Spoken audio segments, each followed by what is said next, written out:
ঈদ মোবারক সবাইকে। এবারের ঈদটা ছিল আমাদের ফ্যামিলির জন্য একটু বেশি স্পেশাল। কারণ এই ঈদে আমরা ৩টা ফ্যামিলি একই সাথে কোরবানি দিয়েছি। আর সবচেয়ে মজার বিষয় হচ্ছে আমরা ৩ ফ্যামিলির সব মেয়েগুলো একই রকম ড্রেস পরেছি। এদিকে সবাই নামাজ পড়ে এসে কোরবানিটা করে ফেলেছে আর এদিক দিয়ে সালামির পর্ব চলছে। যে যার মতো করে সালামি আজকে উসুল করে নিচ্ছে, কারণ আজকের দিন বছরে ২ বারই আসে।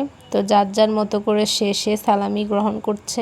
এদিকে আমার হাজবেন্ড এবার একটু বুদ্ধিমানের কাজ করেছে, সে 50 টাকার নতুন নোট নিয়ে এসেছে, কারণ সে ২-৩টা করে দিবে, কারণ 500 টাকা দেওয়ার চেয়ে 50 টাকার নোট 2-3টা দেওয়া তার কাছে মনে হচ্ছে যে অনেক ভালো, আর আমরাও নাকি খুশি হব। দিয়ে আমার কপাল তো একদম খুলে গিয়েছে, কারণ আমার মেয়ে অনেকটা বড় হয়ে গিয়েছে মাশাআল্লাহ, সে এখন রুটি বানাতে পারে। এবারের ঈদের রুটিটা তাকে দিয়েই শুরু হলো। আর এদিক দিয়ে আমাদেরকে মাংস কেটে দিয়ে দিয়েছে কিছুটা পরিমাণ, আমরা ওগুলা বেছে নিচ্ছি, কারণ ওগুলো এখন রান্না বসাই দিব। আর এদিকে সব গরুগুলোর কাজ চলতেছে, আর আমাদের রান্নাটাও মাশাআল্লাহ একদম খুব তাড়াতাড়ি হয়ে গিয়েছে। আমরা এখন রান্নাটা শেষ করে খাওয়া দাওয়ার পরে আমরা ভুঁড়িগুলো পরিষ্কার করতেছি সবাই মিলে। কি যে পরিমাণ কষ্ট এই জিনিসটা, তো আমরা সবাই কথা বলতে বলতে এই কাজটাও শেষ করে ফেললাম। জিনিসটা নিতে যতটা না বেশি কষ্ট, খেতে কিন্তু তার চেয়ে দ্বিগুণ বেশি মজা। কারণে যত বেশি কষ্টই হোক না কেন সবাই এই জিনিসটা সুন্দর করে নেওয়ার চেষ্টা করে। অনেকেরই এই